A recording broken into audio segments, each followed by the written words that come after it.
अच्छा जी, आज की इस वीडियो के अंदर हम बहुत ज़्यादा डिटेल में बात करने जा रहे हैं सप्लाई एंड डिमांड के ऊपर। गई सप्लाई एंड डिमांड ऐसी सक्सेसफुल और इजी ट्रेडिंग स्ट्रेटेजी है जिसको ऑलमोस्ट हर सक्सेसफुल ट्रेडर अपनी ट्रेडिंग के अंदर यूज़ करता है और इसका यूज़ करते हुए अपने ज़्यादा से ज़्यादा प्रॉफिट्स निकालता है और लॉसेस को कम से कम करता है। अब किस आप भी अगर इसका कॉन्सेप्ट अच्छे से समझ लेते हो, इसको चार्ट्स के ऊपर अच्छे से ड्रा करना सीख लेते हो सप्लाई एंड डिमांड को, तो आपको भी एक सक्सेसफुल ट्रेडर बनने से कोई नहीं रोक सकता। अब आप चाहे क्रिप्टो के अंदर ट्रेडिंग करते हो, आप फॉरेक्स के अंदर करते हो, आप स्टॉक्स के अंदर करते हो, सप्लाई एंड डिमांड हर जगह आपके काम आने वाली है अगर आप इसका कॉन्सेप्ट अच्छे से समझ लेते हो और कॉन्सेप्ट के साथ साथ इसको अच्छे से ड्रा करना सीख लेते हो, तो आपको एक सक्सेसफुल क्रिप्टो ट्रेडर बनने से, फॉरेक्स ट्रेडर बनने से, स्टॉक्स ट्रेडर बनने से कोई नहीं रोक सकता। इसको यूज करते हुए आप अपने प्रॉफिट्स को ज्यादा से ज्यादा कर सकते हो और लॉसेस को कम से कम कर सकते हो। मैटर ये करता है कि आपके पास स्किल कितने अच्छे वाली है। आज की इस वीडियो के अंदर हम बहुत ज्यादा डिटेल में बात करने जा रहे हैं सप्लाई एंड डिमांड के ऊपर। मैं आपको इसका पहले कॉन्सेप्ट बहुत अच्छे वाला क्लियर करवाने जा रहा हूं और उसके बाद हम इसको सब कुछ प्रैक्टिकली लाइव चार्ट के ऊपर ड्रा करना सीखेंगे और उसके बाद कैसे इसके अकॉर्डिंगली आपने ट्रेडिंग करनी है आपको वो सिखाने वाला हूं। सो मेरी आपसे यही रिक्वेस्ट होगी कि इस वीडियो को पूरा फोकस्ड होकर देखेगा क्योंकि इसको बनाने के ऊपर अभी मेरी बहुत ज़्यादा मेहनत लगेगी और उसके साथ साथ आपके लिए भी ये वीडियो बहुत ज़्यादा बेनिफिशियल होगी अगर आप इसको अच्छे से समझ लोगे। अगर इस वीडियो के ऊपर अब आ ही गए हो तो इसको यहाँ से कुछ ना कुछ सीख कर जाइएगा, मेरा मकसद पूरा हो जाएगा, ठीक है। और उसके साथ साथ अगर आपने अभी चैनल को सब्सक्राइब नहीं किया, वीडियो को लाइक और शेयर नहीं किया, तो ये सब कुछ भी लास्ट में कर लिया करें क्योंकि आप लोग जो है वो वीडियो से फ़ायदा उठाते हो और चैनल को सब्सक्राइब नहीं करते। सो चलते हैं हमारी प्रैक्टिकल वीडियो की तरफ। सबसे पहले गाइस हम वीडियो की आउटलाइन को डिस्कस कर लेते हैं कि आज की इस वीडियो के अंदर हम क्या कुछ डिस्कस करने वाले हैं। सबसे पहले नंबर के ऊपर तो गाइस हम बात करेंगे what is supply and demand. इस स्टेप के ऊपर गाइस मैं आपका सिंपल कॉन्सेप्ट क्लियर करवाऊंगा कि सप्लाई एंड डिमांड होती क्या है। लफ्जी कॉन्सेप्ट यानी कि आपके माइंड के अंदर पहले किसी भी चीज़ को हम जो प्रैक्टिकली करने जा रहे हैं उसका कॉन्सेप्ट क्लियर होना चाहिए ना। तो पहले स्टेप के ऊपर आपका कॉन्सेप्ट क्लियर होगा कि सप्लाई एंड डिमांड होती क्या है। सेकंड नंबर के ऊपर गाइस हम बात करेंगे how to draw supply and demand properly. अब अपना कॉन्सेप्ट क्लियर करने के बाद हम लाइव चार्ट के ऊपर इसको प्रॉपर्ली सप्लाई एंड डिमांड को ड्रा करना सीखेंगे और कैसे इसके अकॉर्डिंगली ट्रेडिंग करनी है वो करना सीखेंगे। वीडियो बहुत ज़्यादा फायदेमंद होने वाली है। अगेन रिक्वेस्ट करूंगा कि इसको पूरा फोकस होकर देखेगा और पूरा देखेगा और यहाँ से कुछ ना कुछ सीख कर जाइएगा, ठीक है। सो चलते हैं हमारी प्रैक्टिकल वीडियो की तरफ। गाइस सबसे पहले नंबर के ऊपर हम बात करेंगे सप्लाई के बारे में, सप्लाई का कॉन्सेप्ट अच्छे से क्लियर करेंगे। उसके बाद हम डिमांड का कॉन्सेप्ट अच्छे से क्लियर करेंगे। उसके बाद गाइस हम जाएंगे लाइव चार्ट के ऊपर और वहां पर सब कुछ प्रैक्टिकली करके देखेंगे, ठीक है जी। अच्छा, अब सबसे पहले नंबर के ऊपर बात कर लेते हैं कि सप्लाई क्या होती है। एक सिंपल वर्ड है सप्लाई एंड डिमांड, ठीक है। सबसे पहले सप्लाई को समझ लेते हैं फिर डिमांड को समझेंगे। अब पहले हम बात करने जा रहे हैं सप्लाई के बारे में। अब सप्लाई क्या होती है, नीचे एक लाइन के अंदर मैंने इसकी इंग्लिश डेफिनेशन लिखी हुई है, पहले मैं वो पढ़ता हूं और उसके बाद आपको बहुत ज्यादा डिटेल में उर्दू में गाइड करूंगा, ठीक है जी। अच्छा, area on the chart where there is extreme selling pressure. किसी भी कॉइन के प्राइस चार्ट के ऊपर एक ऐसा एरिया जहां पर एक्सट्रीम सेलिंग प्रेशर हो, उस स्पेसिफिक एरिया को हम सप्लाई एरिया कहते हैं या सिंपल सप्लाई कहते हैं। अगेन आपको बताता हूं कि किसी भी कॉइन के प्राइस चार्ट के ऊपर एक ऐसा मखसूस एरिया जहां पर सेलर्स का प्रेशर बहुत ज़्यादा हो, जहां पर बहुत ज़्यादा प्रेशर से सेलिंग हो रही हो, उस स्पेसिफिक एरिया को हम सप्लाई एरिया कहते हैं या सिंपल सप्लाई कहते हैं। अब नीचे मैंने एक स्क्रीनशॉट आपके लिए एज ए एग्जांपल लगाया हुआ है कि एक कॉइन के प्राइस चार्ट का। अब वहां से मैं आपका कॉन्सेप्ट और ज़्यादा अच्छे से क्लियर करवाता हूं, ठीक है। अब यहाँ पर देखें कि ये किसी भी कॉइन का प्राइस चार्ट है हमारे पास। प्राइस कंसोलिडेट करती हुई, फ्लक्चुएट करती हुई नीचे को आ रही है। प्राइस का ट्रेंड नीचे को है और प्राइस नीचे को आ रही है। अब यहाँ से स्टार्टिंग से समझना शुरू कीजिए। अब यहाँ पर जो थे वो बायर स्ट्रॉन्ग थे, फिर सेलर स्ट्रॉन्ग हो गए, बायर स्ट्रॉन्ग हो गए, फिर सेलर स्ट्रॉन्ग हो गए, बायर स्ट्रॉन्ग हो गए, फिर सेलर स्ट्रॉन्ग हो गए, यानी कि मार्केट फ्लक्चुएट करती हुई नीचे को आ रही थी। एक ऐसा खास पॉइंट आया जहां से गाइस मार्केट ने डायरेक्ट नीचे को मूव लिया, बहुत ज़्यादा एक्सट्रीम प्रेशर के साथ लंबी लंबी रेड कलर की कैंडल्स बनी और प्राइस बहुत ज़्यादा तेज़ी से नीचे को आ गई। ऐसी खास कंडीशन जब बनती है जहां पर एक्सट्रीम सेलिंग प्रेशर आ जाता है तो हम इस एरिया को, अब ये यहां से शुरू करके यहां तक वाला जो सारा एरिया, इसको हम सप्लाई एरिया कहेंगे। क्यों सप्लाई एरिया कहेंगे? क्योंकि यहां पर सेलिंग बहुत ज़्यादा एक्सट्रीमली हो रही है, यहाँ पर एक्सट्रीम सेलिंग प्रेशर है, यहाँ पर सेलर्स बहुत ज़्यादा स्ट्रॉन्ग है इस स्पेसिफिक एरिया के अंदर। ऐसा जहाँ पर भी एरिया आपको किसी भी कॉइन के प्राइस चार्ट के ऊपर मिले तो आपने समझ जाना है कि ये स्पेसिफिक एरिया सप्लाई एरिया है। होपफुली आपका सप्लाई का कॉन्सेप्ट अच्छे से क्लियर हो चुका होगा। अब केस चलते हैं हम डिमांड का कॉन्सेप्ट समझने। उसके पहले आप एक और चीज़ समझ लीजिए, जब किसी भी चीज़ की सप्लाई इंक्रीज हो जाती है, अब यहाँ पर सप्लाई इंक्रीज हुई है ना, ये सप्लाई एरिया है, मार्केट बहुत ज़्यादा तेज़ी से नीचे आ गई है। अब जब भी किसी भी कॉइन की सप्लाई ज़्यादा हो जाएगी तो उसकी प्राइस डिक्रीज हो जाएगी, ठीक है। अब आप इसको एक सिंपल एग्जांपल से समझिए, जैसे कि आजकल गंदम की सप्लाई बहुत ज़्यादा है, उसको बेचने वाले बहुत ज़्यादा है लेकिन खरीदने वाले कम है, तो क्या है, गंदम की प्राइस नीचे आ चुकी है। अब जहां पर सप्लाई ज़्यादा होगी गाइस किसी भी कॉइन की, सेलर्स ज़्यादा होंगे, बेचने वाले ज़्यादा होंगे, तो क्या होगा, वहां पर प्राइस नीचे आ जाएगी। होपफुली आपको ये भी समझ आ गई कि जहाँ पर सप्लाई ज़्यादा होती है, जहाँ पर किसी भी चीज़ की सप्लाई होती है, एक्सट्रीम सेलिंग प्रेशर होता है, वहाँ पर उसकी प्राइस भी नीचे आ जाती है। और सप्लाई सिंपल क्या होती है, प्राइस चार्ट के ऊपर एक मखसूस ऐसा एरिया जहाँ पर सेलर्स का प्रेशर बहुत ज़्यादा होता है, जहाँ पर एक्सट्रीम सेलिंग हो रही होती है किसी भी कॉइन की, उस स्पेसिफिक एरिया को हम कहते हैं सप्लाई एरिया। जब सप्लाई इंक्रीज करती है तो प्राइस नीचे आ जाती है, प्राइस भी डिक्रीज कर जाती है, ठीक है। होपफुली अब आपको सप्लाई का कॉन्सेप्ट अच्छे से समझ आ चुका है। अब चलते हैं डिमांड की तरफ कि डिमांड क्या होती है। अब गाइस डिमांड जो होती है वो सप्लाई के बिल्कुल उल्ट होती है। Area on the chart where there is extreme buying pressure, ऐसा चार्ट के ऊपर एरिया जहां पर एक्सट्रीम बाइंग प्रेशर हो, अचानक से बहुत ज़्यादा बायर्स का प्रेशर आ जाए, बाइंग प्रेशर आ जाए, उस स्पेसिफिक एरिया को हम कहते हैं कि ये डिमांड एरिया है। नीचे एग्जांपल आपके लिए बनाई हुई है, जैसा कि आप देखें यहाँ पर ये किसी कॉइन का प्राइस चार्ट है, मार्केट फ्लक्चुएट करती हुई ऊपर को जा रही है।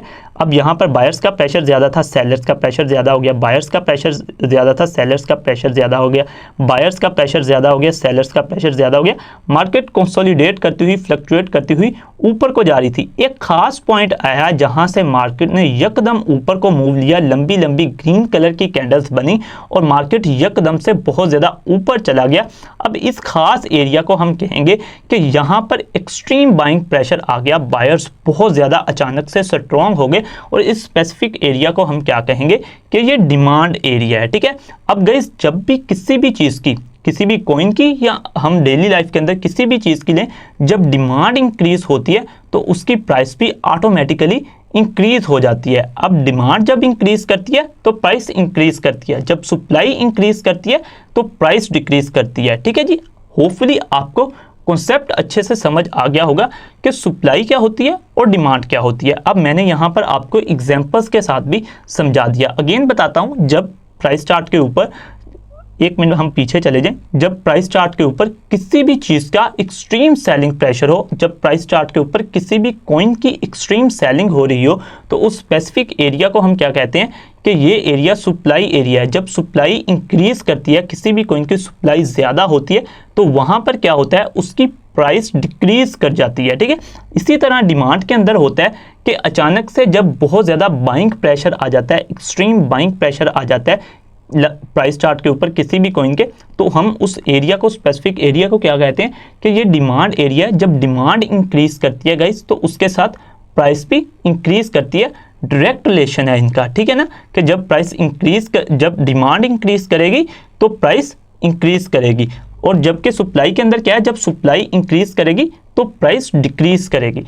होपफुली ये आपका कॉन्सेप्ट अच्छे से यहाँ तक क्लियर हो गया होगा कि सप्लाई क्या होती है और डिमांड क्या होती है। अब गाइस हम चलते हैं लाइव चार्ट के ऊपर, और लाइव चार्ट के ऊपर जाके मैं आपको बताता हूँ कि कैसे आपने सप्लाई एंड डिमांड को फाइंड करना है, कैसे फिर उनको ड्रा करना है और कैसे उनके अकॉर्डिंगली ट्रेडिंग करनी है। सो चलते हैं हम अपने लाइव चार्ट के ऊपर, ठीक है जी। अच्छा, अब मैं यहाँ पे इसको बंद करता हूँ। आप ये अब सारा काम अपने फ़ोन के अंदर भी कर सकते हो। मैं आपको कंप्यूटर की स्क्रीन के ऊपर क्यों करके दिखा रहा हूँ, अब उसकी यही रीज़न है कि कंप्यूटर की स्क्रीन के ऊपर आपको चीज़ें अच्छे से समझ आ जाएंगी। मोबाइल के अंदर भी सारा सेम प्रोसेस होगा, आप कर सकते हो। सबसे पहले गाइस आपने ट्रेडिंग व्यू को ओपन कर लेना है। मैंने बताया था कि हमने जो ये सारे पंगे करने होते हैं, जो भी सारी स्ट्रैटेजीज हमारी बनानी होती हैं या एनालिसिस करना होता है, वो हम ट्रेडिंग व्यू के ऊपर जाके करते हैं, क्योंकि ट्रेडिंग व्यू के ऊपर काफ़ी ज़्यादा इंडिकेटर्स अवेलेबल होते हैं, हमारे पास टूल्स अवेलेबल होते हैं जो हमें एनालिसिस करने में हमारी हेल्प आउट करते हैं। ठीक है, मोबाइल के ऊपर भी आप जो है वो सिंपल ट्रेडिंग व्यू की ऐप डाउनलोड कर सकते हो प्ले स्टोर के ऊपर जाके। सेम इसी तरीके का आपके पास डैशबोर्ड होगा, आप उसको यूज़ करते हुए जो अपना सारा काम कर सकते होगे। आज की इस वीडियो के अंदर सप्लाई एंड डिमांड को ड्रा करके देखने वाले हैं, तो आप कंप्यूटर के अंदर करना चाहो, लैपटॉप के अंदर करना चाहो कर सकते हो, और यहाँ से सारा प्रोसेस सीखकर मोबाइल के अंदर भी कर सकते हो। अब इंशाल्लाह मेरी बहुत जल्दी कोशिश है, मुझे काफ़ी ज़्यादा लोगों ने रिक्वेस्ट भी की है कि आप ट्रेडिंग व्यू को मोबाइल के अंदर कैसे यूज़ करना है, इसके ऊपर जो है वो एक पूरा ट्यूटोरियल बना दें। तो इंशाल्लाह बहुत जल्द वो भी आने वाला है कि कैसे अपने मोबाइल के अंदर ट्रेडिंग व्यू को यूज़ करना है। ठीक है जी। अच्छा, अब यहाँ पर आके गाइस हम किसी भी कॉइन का जो है वो चार्ट ओपन कर लेते हैं। जो हमारा पहला जो स्टेप होता है, हम यहाँ पर किसी भी बिटकॉइन का कर सकते हैं, इथेरियम का, सोलाना का, हम किसका करें, हम डॉट का कर लेते हैं। ठीक है, फॉर एग्जांपल हम डॉट को ओपन कर लेते हैं, डॉट USDT का हम पेयर यहाँ पर ओपन कर लेते हैं। ठीक है गाइस। अच्छा, अब यहाँ पर हमारे पास जो है वो इसका चार्ट ओपन हो चुका है डॉट का। ठीक है जी। अच्छा, अब आप किसी भी कॉइन के ऊपर ये एनालिसिस कर सकते हो और किसी भी टाइम फ्रेम के ऊपर कर सकते हो। मेरे पास अभी 1 आवर का टाइम फ्रेम यहाँ पर सिलेक्ट है, तो मैं 1 आवर का ही रहने देता हूँ। अच्छा, अब यहाँ पर डॉट के चार्ट के ऊपर हम सबसे पहले सप्लाई एंड डिमांड को फाइंड करना सीखेंगे, उसके बाद ड्रा करना सीखेंगे, और उसके अलावा कैसे इसके अकॉर्डिंगली आपने ट्रेडिंग करनी है वो करना सीखेंगे। अच्छा, अब यहाँ पर मेरे पास डॉट का चार्ट ओपन है। अगर हम इसकी करंट सिचुएशन देखें तो अभी तो मार्केट फ्लक्चुएट करती हुई ऊपर और नीचे को जा रही है। ठीक है, अब यहाँ पर अगर हम पीछे आएँ तो यहाँ पर हम क्या देखते हैं कि यहाँ पर मार्केट फ्लक्चुएट करती हुई यहाँ पर ऊपर नीचे आ रही थी, लेकिन एक ऐसा पॉइंट आया जहाँ से मार्केट ने एकदम ऊपर को बूम लिया। अब ये हमारे पास जो एरिया है, मैं आपको पीछे एग्जांपल के अंदर भी दिखा के आया हूँ, कुछ इस तरीके का एरिया हमारे पास बन रहा था। हम इस एरिया को क्या कहते हैं कि ये हमारे पास डिमांड एरिया है। ठीक है। अच्छा, अब और एक डिमांड एरिया फाइंड करने की कोशिश करते हैं। ठीक है, अब यहाँ पर देखें गाइस, मार्केट फ्लक्चुएट करती हुई पीछे से आ रही थी। ठीक है, यहाँ पर जो है वो एक काफ़ी ज़्यादा लंबी ग्रीन कैंडल बनी, उसके बाद बूम मार्केट ऊपर गई, यानी कि ग्रीन कैंडल्स बनी और मार्केट यहाँ तक ऊपर चली गई। एक्सट्रीम बाइंग प्रेशर आया, यानी कि डिमांड एरिया। ये जो रेड कैंडल्स अंदर एक दो छोटी बन भी जाती हैं, ये कोई मसले वाली बात नहीं होती। ज़्यादा कैंडल्स हमारे पास ग्रीन बनी हुई हैं और काफ़ी ज़्यादा हाई वॉल्यूम वाली बनी हुई हैं। वॉल्यूम से मुराद लंबी कैंडल्स बनी हुई हैं। ठीक है, अगर आप बिगनर हो तो आपको वॉल्यूम की समझ नहीं आएगी। ठीक है, थोड़ा सा और पीछे जाएं तो अब यहाँ पर भी देख सकते हैं कि ये यहाँ पर मार्केट जो है वो फ्लक्चुएट करती हुई ऊपर नीचे को आ रही थी, और यहाँ पर ये रेड कैंडल के बाद काफ़ी ज़्यादा लंबी ग्रीन कैंडल बनी और मार्केट ऊपर को गई, यानी कि लंबी ग्रीन कैंडल्स बनी, डिमांड एरिया। ठीक है, अब यहाँ पर भी ये हमारे पास डिमांड एरिया नज़र आ रहा है। ठीक है जी। अच्छा, अब आपको यहाँ पर पता चल गया आपने डिमांड को कैसे फाइंड करना है। यहाँ पर बहुत ज़्यादा सिंपल है, आपको डिमांड नज़र आ रही है। अब बात करते हैं कि आपने इसको ड्रॉ कैसे करना है। ठीक है, ड्रॉ करने के बाद आपने जो है वो इससे कैसे फ़ायदा उठाना है उसके ऊपर बात करते हैं। अभी डिमांड के बारे में बात कर लें, उसके बाद हम बहुत ज़्यादा डिटेल में सप्लाई के ऊपर बात करेंगे। अगर आपने डिमांड को समझ लिया तो सप्लाई आपको ऑटोमेटिकली अच्छे से समझ आ जाएगी। ठीक है, और अगर आपने स्पॉट ट्रेडिंग करनी है तो आपको जस्ट डिमांड समझनी है, क्योंकि डिमांड हमारे काम आएगी जब प्राइस ऊपर को जाएगी, मार्केट ऊपर को जाएगी तो हमें प्रॉफिट होगा, नीचे को मार्केट आएगी तो हमें कोई प्रॉफिट या प्रॉफिट नहीं होने वाला, क्योंकि हम कौन सा फ्यूचर्स के अंदर ट्रेड कर रहे हैं। ठीक है। अच्छा, खैर वो बात की बातें, अभी के लिए हम डिमांड के बारे में बात करते हैं। ठीक है, अब यहाँ पर गाइस आपको एक डिमांड नज़र आ रही थी, जो आपको सबसे पहले नंबर के ऊपर डिमांड नज़र आए, आपने उससे पीछे देखना है कि आपको उससे पीछे कोई डिमांड नज़र आ रही है कि नहीं आ रही। ठीक है, अब यहाँ पर गाइस देखें कि यहाँ पर मार्केट जो है वो फ्लक्चुएट करती हुई आ रही थी। यहाँ पर हमारे पास जो है वो काफ़ी ज़्यादा पोटेंशियल में ग्रीन कैंडल्स बनना शुरू हुई, और हमें यहाँ पर रियलाइज़ हुआ कि यहाँ पर जो है वो एक डिमांड एरिया। ठीक है, अब हमने इसको ड्रा कैसे करना है गाइस। सबसे पहले आपने रेक्टेंगल टूल को सिलेक्ट कर लेना होता है। यहाँ से मैं ये जो साइड में टूल होते हैं यहाँ पर आपके पास जो है वो रेक्टेंगल टूल शो हो रहा है, आपने इसको सिलेक्ट कर लेना होता है। अगर मैं इसके ऊपर गाइस क्लिक करूँ ना तो आपके ऊपर ये ऐसे शो हो रहा है, यहाँ पर पेंसा बना शो रहता है, इसको हम ब्रश टूल कहते हैं। जब आप इसके ऊपर क्लिक करते हो ना तो आपके पास कुछ इस तरीके का जो है वो एक सब टूल्स वाला डैशबोर्ड ओपन हो जाता है। तो यहाँ पर लिखा आ रहा होता है रेक्टेंगल, आपने इसके ऊपर क्लिक करना होता है तो रेक्टेंगल आपके पास सिलेक्ट हो जाता है। ठीक है, अब मैं आपको बताने जा रहा हूं कि आपने डिमांड्स को फाइंड कर लिया। ठीक है, अब आपने डिमांड को ड्रा कैसे करना है चार्ट के ऊपर। ठीक है, वो मैं आपको समझाने जा रहा हूं। ठीक है, अब यहां पर हमारे पास गाइस एक डिमांड बन रही थी यहां पर। ठीक है, क्योंकि यहां से जो है वो पीछे देखें मार्केट फ्लक्चुएट करती हुई ऊपर नीचे को आ रही थी, लेकिन यहां पर इस पॉइंट से जो है वो मार्केट ने एकदम ऊपर को घूम लिया और यहां से ये इतनी ज्यादा फ्लक्चुएट नहीं हुई, ऊपर को ही गई काफी ज्यादा स्पीड के साथ। ठीक है, अच्छा अब यहां पर ये जो रेड कैंडल गाइस बन रही है, यहाँ ये हमारी है डिमांड कैंडल। ठीक है, यहां से हमारी यानी कि डिमांड शुरू हुई, इसको हम कहते हैं डिमांड कैंडल। ठीक है, अब यहां से हमने रेक्टेंगल को अपने को ड्रा करना होता है। अब इसकी जो लोअर विक होती है ना गाइस, इसको आपने इग्नोर करना होता है। अब बहुत से तरीके हैं डिमांड को ड्रा करने के, लेकिन जो मेरे लिए जो सूटेबल रहता है या जिसको मैं यूज करता हूं वो मैं आपको बताने जा रहा हूं ड्रा करने का। ठीक है, अब ये जो आपके पास ग्रीन कैंडल्स बनना शुरू हुई, उसके पीछे वाली जो रेड कैंडल होती है ना, वहां से आपने डिमांड को ड्रा करना शुरू करना होता है रेक्टेंगल की हेल्प से। ठीक है, अब आपने रेक्टेंगल कहां पे ड्रा करना होता है, ये जो आपकी लोअर विक होती है इसकी यानी कि बॉडी के नीचे जो पतली सी ब्रीक सी एक लाइन होती है रेड कलर की, उसको इग्नोर करना होता है, उसको छोड़ देना होता है। इसकी जो सारी बॉडी होती है इसको पकड़ना होता है, जो इसके ऊपर अगर विक है उसको पकड़ना होता है और पकड़ के आपने इस तरीके से इसको ड्रा करना होता है। ठीक है, अच्छा अब यहां पर देखें गाइस, मैंने इसको ड्रा किया, जो इसके ऊपर ब्रिक सी लाइन बनी हुई थी उसको भी मैंने सेलेक्ट कर लिया, इसकी रेड बॉडी को भी सिलेक्ट कर लिया, नीचे जो इसके विक थी ब्रिक कलर की, जो ब्रिक जो एक रेड कलर की लाइन थी उसको मैंने इग्नोर कर दिया। ठीक है, अब यहां पर ये जो मतलब एक एरिया होगा, एक लेवल होगा, इसको मैं कहूंगा कि ये मेरे पास डिमांड लेवल है। ठीक है, और ये जो सारा यहां पर एरिया है ये मेरे पास डिमांड एरिया है, और ये वाला जो लेवल एक खास लेवल बन गया है, ये हमारे पास एक डिमांड लेवल है। ठीक है, क्योंकि जब ग्रीन कैंडल्स बनना शुरू होंगी ऊपर को तो हम इसको कहेंगे डिमांड एरिया, पीछे समझा के भी आया हूं, और जो नीचे लेवल हम बनाएंगे उसके पीछे वाली रेड कैंडल को पकड़ के बताया कि कैसे बनाना है, इसको हम डिमांड लेवल कहेंगे। ठीक है, अब गाइस यहां पर देखें, यहां से मार्केट ऊपर गई, हमें यहां पर रियलाइज हुआ कि ये डिमांड एरिया, हमने इसको यहां से पकड़ के जो है वो ड्रा किया। अब देखें मार्केट जैसे ही नीचे आई, जैसे ही इस एरिया तक पहुंची, यहां से मार्केट ने दोबारा बूम ऊपर लिया और यहां पर मार्केट कितनी ज्यादा ऊपर गई। अब आपको यहां से पता क्या चला कि आपने डिमांड एरिया को यहां से ड्रा कर लेना है जब मार्केट ने इस तक पहुंचना है। ठीक है, यहां तक पहुंचना है, इसके ऊपर आपने इसके अंदर ट्रेड लेना है, और जब आप ट्रेड लोगे तो इंशाल्लाह मार्केट बहुत ज़्यादा तेज़ी से ऊपर को जाएगी और आपको फ़ायदा होगा। ठीक है, अब एक मैंने यहाँ पर आपको डिमांड जोन जो है वो ड्रा करके दिखाया और बताया कि कैसे आप इसके अंदर जो है वो ट्रेड ले सकते हो। ठीक है, अब हम एक और फाइंड करने की कोशिश करते हैं और देखते हैं कि पीछे हमारे पास बना है कि नहीं बना। अब जैसे कि गाइस यहाँ पर देखें, ये मार्केट फ्लक्चुएट करती हुई नीचे को आई, फिर ऊपर को गई, यहाँ पर हमारे पास पीछे रेड छोटी कैंडल बनी, उसके बाद जो है वो मार्केट काफ़ी ज़्यादा लंबी लाल कलर की कैंडल्स बनी और मार्केट बूम करके ऊपर गई। अब यहाँ पर हम अपना जो है वो ड्रा करके देखते हैं डिमांड जोन और देखते हैं कि यहाँ पर हमारे पास डिमांड ने वर्क किया कि नहीं किया। अब ये जो इसके पीछे रेड कैंडल बनी थी वो तो बहुत छोटी थी, हम उसके पीछे वाली को पकड़ लेते हैं और ऊपर ड्रा करके देखते हैं।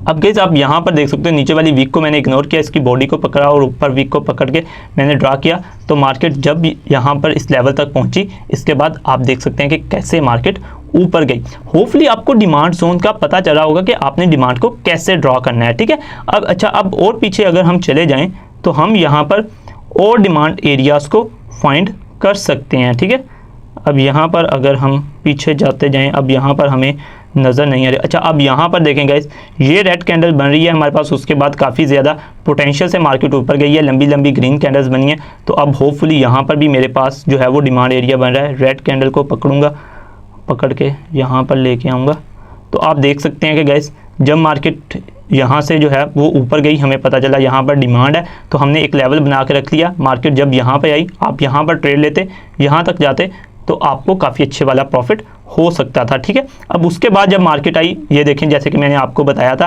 कि इसको ब्रेक कर सकती है, तो अब यहाँ पर ये देखें जब मार्केट ऊपर गई फिर नीचे आई, फिर इसने इस डिमांड जोन को ब्रेक किया, ब्रेक करके मार्केट नीचे चली गई, आपका यहाँ पर स्टॉप लॉस होता तो ईजिली हिट हो जाता। एक दफ़ा या दो दफ़ा, हद इतनी ही दफ़ा ही डिमांड जोन ने वर्क करना होता है, और इतनी दफ़ा ही अगर आप फ्यूचर्स में ट्रेड कर रहे हैं, शॉर्ट की ट्रेड ले रहे हैं, तो जो सप्लाई जोन होता है उसने भी 1 या 2 दफ़ा ही वर्क करना होता है, ठीक है।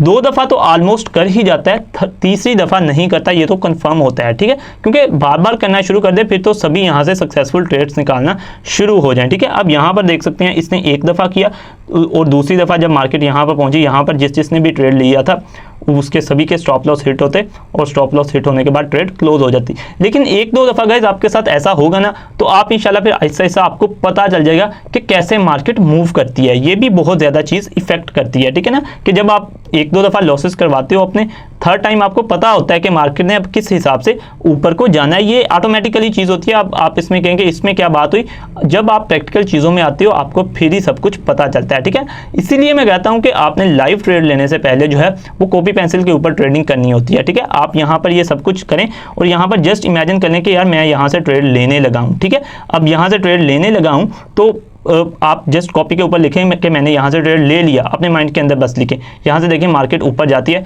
अपना जो भी प्रॉफिट हुआ वो कैलकुलेट करके कॉपी के ऊपर लिखें। आपने एक्चुअल में कोई ट्रेड नहीं ली, असल में आपने कोई ट्रेड नहीं ली, जस्ट आप वैसे ही ट्राई आउट कर रहे हो, ठीक है ना। अब यहाँ पर सॉरी मेरे से गलती हो गई थी, मैंने कहा कि मार्केट 1 दफ़ा यहाँ पे आई, दूसरी दफ़ा आई तो नीचे आ गई, लेकिन नहीं, यहाँ पे मार्केट नीचे आई थी, यहाँ तक ऊपर गई थी, फिर नीचे आई थी, फिर इस लेवल के ऊपर आके इसको रिस्पेक्ट मिली थी, ये इसको सपोर्ट मिली थी, ये ऊपर तक गई थी, फिर थर्ड दफ़ा जब ये नीचे को आई तो फिर ये नीचे को गई। यानी कि 2 दफ़ा तो कंफर्म होता है कि डिमांड जोन अगर बन रहा है, डिमांड जोन तक जब प्राइस ने आना है फिर उसने फ्लक्चुएट होकर ऊपर को जाना ही जाना है, ठीक है। अब यहाँ पर मैंने 3 आपको दिखा दे, अगर आप पीछे जाते जाएं डिफरेंट कॉइन्स के तो आपको खुद ही पता चलता जाएगा। आपने इसी तरीके से जो है वो डिमांड जोन को करके देखते जाना है। अगर तो आपने स्पॉट ट्रेडिंग करनी है तो आपके लिए डिमांड जोन ही समझना, ड्रा करना ही इंपॉर्टेंट था, ठीक है। अच्छा, अगर आप अब फ्यूचर्स के अंदर ट्रेड करते हो, मैं नहीं फ्यूचर्स के अंदर ट्रेड करता, ना ही मैं किसी को रिकमेंड करता हूँ कि फ्यूचर्स के अंदर ट्रेड करो। अब उसके पीछे क्या रीज़न हो सकती हैं, उसके पीछे डिफरेंट हर बंदे की अपनी रीजंस हो सकती हैं, वो मतलब कोई भी हो सकती हैं, मैं यहाँ पर उसको डिस्कस नहीं करूँगा। अब यहाँ पर हम बात करते हैं कि आपने अगर सप्लाई डिमांड को जो है वो ड्रा करना है तो वो आपने कैसे करना है। अब यहाँ पर करंट सिचुएशन चल रही थी तो मैं अभी यहाँ पर देख के गया था कि यहाँ पर हमारे पास एक जो थी वो सप्लाई जोन जो था वो बन रहा था। अब यहाँ पर गाइस मुझे कैसे फ़ौरन से पता चली जा रहा है, क्योंकि मेरी प्रैक्टिस है। जब आपकी भी प्रैक्टिस होगी ना तो आपको भी पता चल जाएगा। जब आप एक बिगनर होगे ना तो आपको फिर थोड़ा सा डिफिकल्टीज आएंगी चीज़ों को करने में, लेकिन जब आप प्रैक्टिस करोगे ना, जितनी ज़्यादा प्रैक्टिस करोगे चीज़ें उतनी ही ज़्यादा सिंपल आपके लिए होती जाएंगी, ठीक है। अब यहाँ से मैं रेक्टेंगल को पकड़ता हूँ गाइस, यहाँ पर ये देखें कि मेरे पास मार्केट ऊपर जा रही थी, उसके बाद मार्केट ने यकदम नीचे को मूव लिया और काफ़ी ज़्यादा जो वॉल्यूम वाली कैंडल्स बनी, मैं एक दफ़ा इसको ओपन बड़ा कर लूँ, थोड़ा सा सॉरी इसको बड़ा कर लूँ, ये वॉल्यूम वाली कैंडल्स बनी और मार्केट मेरे पास जो है वो नीचे को आ गई, ठीक है। अच्छा, अब यहाँ पर जो है वो आपने क्या करना होता है, आपने जो अपर वाली विक होती है गाइस उसको इग्नोर करना होता है और जो नीचे वाली विक होती है उसको काउंट करना होता है, ठीक है, और बॉडी को काउंट करना होता है। ये लाल कैंडल्स सारी बनी, ये तो आपका बन गया सप्लाई एरिया, ठीक है। अब ड्रा कैसे करना है, उससे पीछे वाली ग्रीन कैंडल से। इसके अंदर अब बहुत से लोग कहते हैं जस्ट आप इसकी बॉडी को कर लो कंसीडर, इसकी विक्स को छोड़ दो, लेकिन जो मेरे लिए तरीका वर्क करता है, अगर छोटी यहाँ पर विक बन रही है नीचे तो उसको अंदर काउंट कर लेना है। अगर जो है वो विक बहुत ज़्यादा बड़ी है तो थोड़ी सी विक को चाहती हो तो ले आओ, अदरवाइज बॉडी को ही सिलेक्ट करके चले जाओ, ठीक है। अच्छा, यहाँ पर जो है वो मैं इसकी थोड़ी सी विक को लेता हूँ और बॉडी को लेता हूँ और यहाँ पर जो है वो एक सप्लाई इसकी ड्रा करता हूँ, ठीक है। अच्छा, अब यहाँ पर देखेंगे इस मैंने इसकी बॉडी को पकड़ा और नीचे वाली थोड़ी सी विक को जो है वो काउंट किया और मैंने एक जो है वो यहाँ पर एक सप्लाई जोन जो है वो ड्रा किया। तो यहाँ पर देखें जब मार्केट यहाँ तक पहुँची तो मार्केट नीचे आई है, देखें जब इस एरिया तक मार्केट पहुँची तो मार्केट नीचे आई, अब फिर अगेन इस एरिया तक पहुँची हुई है। तो अब यहाँ पर आप खुद इस डॉट कॉइन के ऊपर 1 आवर के टाइम फ्रेम के ऊपर लगा के देख सकते हो कि आगे मार्केट किस तरफ को जाएगी, पॉसिबली ये नीचे को आएगी, ठीक है। क्योंकि मैंने बताया कि 2 दफ़ा तो मार्केट ने आना ही आना होता है। अगर ये थोड़ी सी ज़्यादा नीचे को आ जाती है तो फ्यूचर्स के अंदर ट्रेड कर रहे हो तो काफ़ी ज़्यादा अच्छे वाला प्रॉफिट निकाल सकते हो। लेकिन मैं अगेन कहता हूँ कि मैं किसी को रिकमेंड नहीं करता कि आप फ्यूचर के अंदर ट्रेड करो, मैं यही रिकमेंड करता हूँ कि स्पॉट के अंदर ट्रेड करो। और इसीलिए मैंने आपको जो डिमांड जोन है उसके बारे में ज़्यादा अच्छे से गाइड किया, क्योंकि अगर स्पॉट के अंदर ट्रेडिंग करोगे तो डिमांड जोन ही आपके काम आने वाला है। डिमांड जोन के ऊपर जब ट्रेड लोगे तो आपको प्रॉफिट्स होंगे, क्योंकि स्पॉट के अंदर हमें कब प्रॉफिट्स होते हैं, जब मार्केट ऊपर को जाती है, ठीक है। यहाँ पर मैंने एक आपको जो है वो सप्लाई जोन भी ड्रा करके दिखा दिया, बहुत ज़्यादा सिंपल है। जैसे गाइस हमने जो है वो डिमांड जोन को ड्रा करना होता है उसके बिल्कुल उल्ट आपने सप्लाई जोन को ड्रा करना होता है। ऐसे ही लंबी लंबी जो अगर रेड कैंडल्स नीचे को बनी हैं वो फाइंड करें, ऊपर जाके सप्लाई जोन ड्रा करें, आपके पास जो है वो सभी कुछ आपको पता चल जाएगा कि आपने सप्लाई को कैसे ड्रा करना है और कैसे उसके अंदर जो है वो उसके अकॉर्डिंगली आपने शॉर्ट की ट्रेड लेनी है, ठीक है। अच्छा, और डिमांड जोन मैंने आपको काफ़ी ज़्यादा डिटेल के अंदर समझा दिया, सप्लाई जोन भी मैंने आपको मतलब डिटेल में ही समझा दिया, जस्ट डिमांड जोन समझा के आया था। होपफुली आपको यहाँ से सप्लाई जोन तो अच्छे से समझ आ ही गया होगा जो मैंने यहाँ पर आपको समझाया, ठीक है। अब डिमांड जोन के अंदर हम गाइस क्या करते हैं, हम जहाँ से इसको ड्रा करना शुरू करते हैं, हम जो है वो रेड कैंडल की ऊपर वाली विक को काउंट करते हैं और साथ बॉडी को काउंट करते हैं,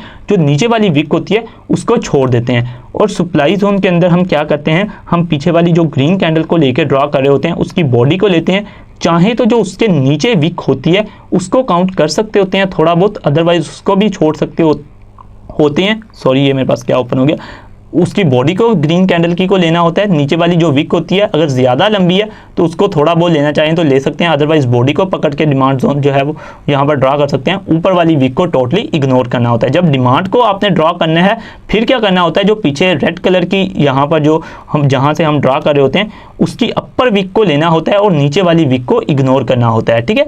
और यहाँ पर जब सप्लाई करें तो अपर वाली को बिल्कुल इग्नोर करना होता है, नीचे वाली को थोड़ा बहुत चाहें तो ले सकते हैं, अगर नहीं लेना चाहते तो नहीं ले सकते। यानी कि सप्लाई एंड डिमांड बिल्कुल एक दूसरे के ऑपोजिट है। होपफुली आपको इस वीडियो से कुछ ना कुछ लर्न करने को मिला होगा। यहाँ पर ये कितने अच्छे से हमारे पास वर्क करती है मैंने आपको यहाँ पर सारा समझाया अभी। अगर आपको इस वीडियो से कुछ ना कुछ सीखने को मिला और आपको पता चला है कि सप्लाई एंड डिमांड क्या होती है, ये मैंने बहुत ज़्यादा बेसिक आपको गाइड किया जो ऑलमोस्ट हर ट्रेडर यूज़ करता है और जो मेरे लिए वर्क करता है। बाकी सप्लाई एंड डिमांड बहुत बड़ा टॉपिक है, कई तरीके से लोग इसको ड्रा करते हैं और कई इसमें चीज़ें आ जाती हैं, जैसे कि for example invalid supply and demand, मैंने उसके ऊपर अभी बात नहीं की। जस्ट मैंने एज ए बिगनर आपके लिए ये वीडियो बनाया जिसको यूज़ करते हुए आप ज़्यादा से ज़्यादा प्रॉफिट्स निकाल सको और अपने लॉसेस को कम से कम कर सको। होपफुली आपको काफ़ी कुछ सीखने को यहाँ से मिला होगा। अगर आपको वीडियो अच्छी लगी है तो आप इस वीडियो को शेयर कर सकते हो, लाइक कर सकते हो, इस चैनल को सब्सक्राइब कर सकते हो। इंशाल्लाह मिलते हैं एक नेक्स्ट वीडियो के अंदर, तब तक के लिए अल्लाह हाफिज़।